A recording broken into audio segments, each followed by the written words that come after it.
Alright, hey everyone, this is Team Torchwood, and welcome to the review, the DVD review of Image of the Fendahl. I hope you enjoy. There's not much else. I mean, this is the first in a series of reviews of the classic series. Hopefully this will be going on for a long time. This is the first of the randomised, Doctor Who classic episodes. The DVD review, I mean, not much else to say. I mean, let's just get right into it. So we'll start with the cover and everything. So, on the front we have Fendahl over there. We have the skull. We have the Fourth Doctor. Then we have, I've forgotten what that one is. We have the title of it, Doctor Who, and then the BBC logo, and then we have the Tom Baker years. So on the spine we have Doctor Who Image of the Fendahl on the spine with the BBC logo and To Entertain on the bottom.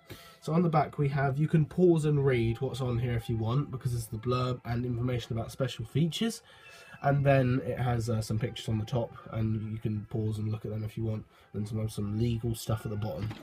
So on the inside we have the disc, and then we have the booklet. So let's get the booklet out. And so, like I say, you can pause and read if you want to, but I don't have enough time in the review to stop and read it out. Then you can read, you can stop and pause and read, you can if you want, for that. And then again for that, because that's the chapter points, if you want to stop and read for that. Right. So sticking that back in, there's obviously the disc, and it has a similar front picture as the disc cover. There's not much else to talk about for the looks and everything, for the appearance. Let's just get into the story. So, Image of the Fendahl. Going straight into it. We'll just talk about some points which I have for it. The monsters are actually kind of good. The Fendahl, they're quite threatening actually. I quite like the creepiness of them, and how they maneuver. They kind of slide along the floor, and it's kind of like creepy in a way, you know. It's kind of, I kind of like that, to be honest. It's really creepy.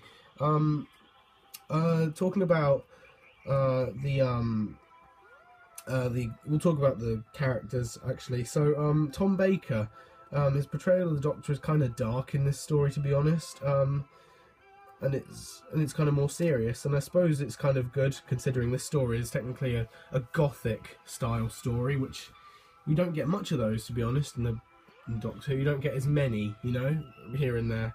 But yeah, Tom Baker does a good performance as usual. I like the darker side of the Fourth Doctor, to be honest. So I really am a fan of this sort of style of Doctor. So so next, obviously Leela. Louise Jameson's portrayal of Leela is very good actually. I like Leela in her later stories because she understands a lot more, you know what I mean?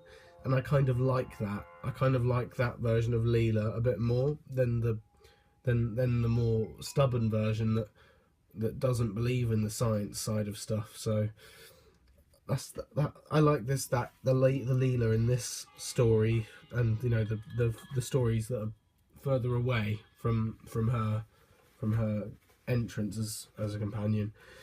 The rest of the cast, it's a limited cast, and to be honest, they're kind of forgettable. I mean, the scientists, they're cool, but I can't remember any of their names for the life of me, I'm afraid. I only watched it yesterday, so it's kind of difficult to praise them on their memorable cast members when I can't remember any of them. Can't remember any of the characters, sadly.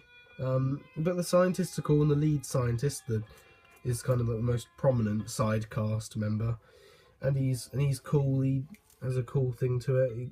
He's all right.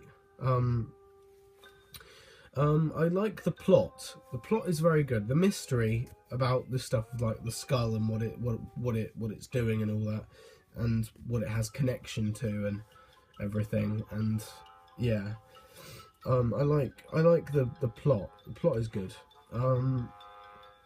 Yeah, I mean, episode 1 sets up the story very well, to be honest, and it's very good in that respect. Episode 1 is very good for setting up the characters and setting up the location and everything. But episode 2 is really boring, I've got to be honest. Really boring indeed. I really was not a fan of episode 2. I was struggling to stay awake. Episode 3 is kind of a build up to the conclusional climax. I mean in episode 2 actually, it's a lot of episode 2 is all about suspicions, and then there's the death, and the first death, and then episode 3 the traitor is revealed. The traitor of the for the Fendahl, he's alright, he's a cool character, I guess. It's revealed in episode 3 who the traitor is. Nothing else really happens in episode 3, I guess.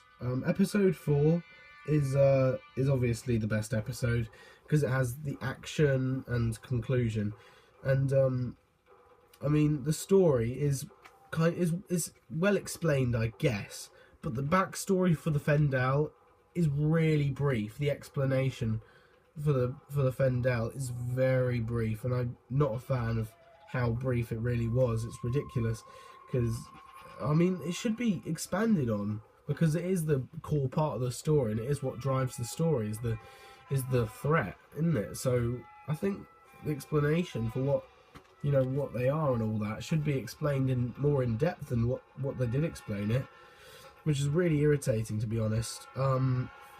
Another little negative I have here is that although the Fendahl, the monsters, they're good and all, but they only showed up in episode 4, which is pretty irritating, that you have such a good design for a monster, and they're really nice and creepy with the little tentacle things, and really creepy and nasty, and yet you only use them for episode 4. At least show them in episode 2 or 3, just to a little glimpse of them to make the characters on edge a bit more, episode 4 has a lot of action in the hallways when the Doctor and Leela and the others just fighting off all the monsters and all that, which is always cool to see. That's always a good part of Doctor Who in general, to be honest.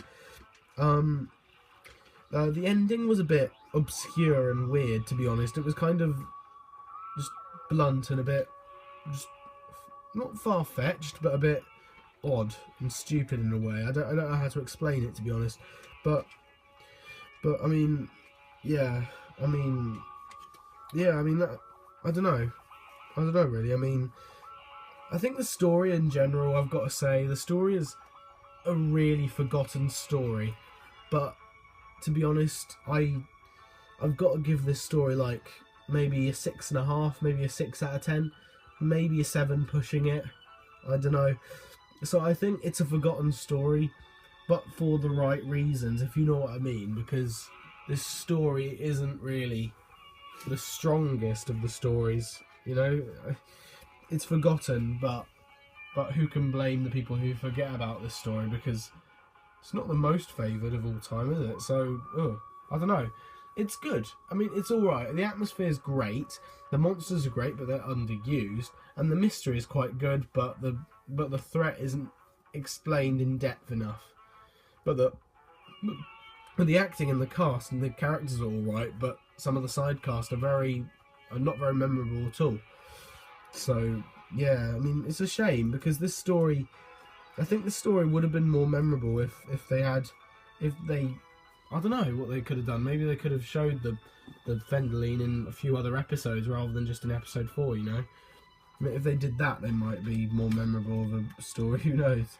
I'm just, don't know. The explanation for the Fendahl and their plans wasn't in-depth enough for me. The ending was a bit weird, and episode 2 was slow as hell. But yeah, it's alright. It's a good story, and it's not as bad as some of the others that I've watched in my time. It's alright. It's better than some. It's alright. It's good. It's alright. There isn't really much else to say. The monsters are good, the Doctor and Leela are good, and and the action is very well choreographed and everything. It's good in that respect. So yeah, I mean, yeah, there's not much else. So now that we've done the review of Image of the Fendahl, we can rip this up, you know, because we've done it. Just want to show that on camera just to prove that that is now out of the way. So yeah, and the next DVD to have a chance to be reviewed will be the Sea Devils. As you can see there, I'm gonna stick it in. As you can see, it's in there. Hold on. So yeah, I'm sticking it in. So actually, no, I'm not gonna stick it in yet. I'm gonna quickly retrieve it. If I wasn't, yeah. So I'm gonna pull out the next DVD to be reviewed for you to stay tuned for. So there you go. I'm not looking, I swear. There's no proof. I can't prove it to you, but I'm not looking. I'm just gonna pick at random. Okay. So the next is, oh no, it's the Aztecs. All right. Stay tuned for the review of the Aztecs. I'm not the biggest fan of it, so apologies if you guys are. I'm not really, but stay tuned for the review. I'll hopefully enjoy it the next time that I watch it, but I can't make any promises, I'm afraid. Hopefully it'll be a positive review. I don't know though. But there you go. There you go. And now the Sea Devils will be added to the pile for next time, yeah? So stay tuned for the Aztecs review, and I hope you enjoyed the review of Image of the Fendahl, and I'll see you guys next time, hopefully with a top 10, or maybe, I don't know, a podcast, or maybe the review of the Aztecs. Anyway, I hope you guys enjoyed, and I'll see you next time. Goodbye.